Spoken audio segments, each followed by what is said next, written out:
வணக்கம். திருக்குறள் எல்லோருக்கும் வாழ்க்கை வழிகாட்டி. எந்த வயதிலும் எந்த நிலைமையிலும் இது நம்மை மெதுவாக நல்லதொரு பாதைக்கு அழைத்துச் செல்லும் நெறி.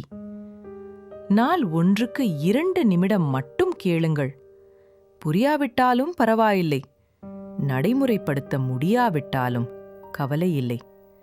கேளுங்கள், மெதுவாக உங்கள் மனதில் ஒரு மாற்றம் உருவாகும். கடினமான நேரங்களிலும் கூட அது உங்களை அமைதியாக தூக்கும். உங்கள் வருகைக்கு நன்றி. லைக் பண்ணுங்கள், சப்ஸ்கிரைப் பண்ணுங்கள். வாங்க, இன்று நம்ம திருக்குறளை தொடங்கலாம். இன்றைய குறள் அதிகாரம் 20 பயனில் சொல்லாமை. குறள் எண் 192. வணக்கம். முந்தைய குறளில் வீண் பேச்சு இழிவை தரும் என்று பார்த்தோம். இக்குறளில் வள்ளுவர் அந்த வீண் பேச்சை ஒரு மிகப்பெரிய குற்றத்தோடு ஒப்பிடுகிறார். நண்பர்களுக்கு தீமை செய்வது எவ்வளவு பெரிய பாவம் என்பது நமக்கெல்லாம் தெரியும். ஆனால் அறிவுடைய பலருக்கு முன்னால் பயனில்லாதவற்றை தம்பட்டம் அடிப்பது அந்த பாவத்தை விடவும் கொடியது என்கிறார் வள்ளுவர்.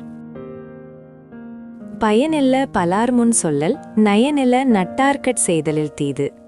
அறிவுடைய பலருக்கு முன்னால் பயனில்லாத வெற்று சொற்களை பேசுவது என்பது தன் நண்பர்களுக்கு தீமை செய்வதை விடவும் மிகப்பெரிய கொடுமையாகும். நாம் ஒரு நண்பருக்கு தீமை செய்தால் அது ஒரு தனி மனித உறவில் முடியும் பிரச்சனை. ஆனால் ஒரு பொது சபையில் அல்லது அறிவுடையோர் முன்னிலையில் நாம் உளறினால் நம் மீதான ஒட்டுமொத்த நம்பிக்கையும் மரியாதையும் சிதைந்துவிடும். அந்த அவப்பெயர் நம் வாழ்நாள் முழுவதும் தொடரும். அதனால்தான் இதை மற்ற தீமைகளை விட பெரியது என்கிறார் வள்ளுவர். இன்று நாம் வீண் பேச்சு ஒருவனை எவ்வளவு தாழ்த்தும் என்பதை அறிந்தோம். நாளை புதியதோர் குறளுடன் சந்திப்போம். உங்கள் மனம் நிம்மதியாய், உங்கள் வாழ்வு நிலைத்ததாக இருக்க நமது சேனலுடன் இணைந்திருங்கள். வீடியோ பிடித்திருந்தால் லைக் செய்யவும் மற்றும் புதிய ஞான கருத்துக்களை பெற சப்ஸ்கிரைப் செய்ய மறக்காதீர்கள்.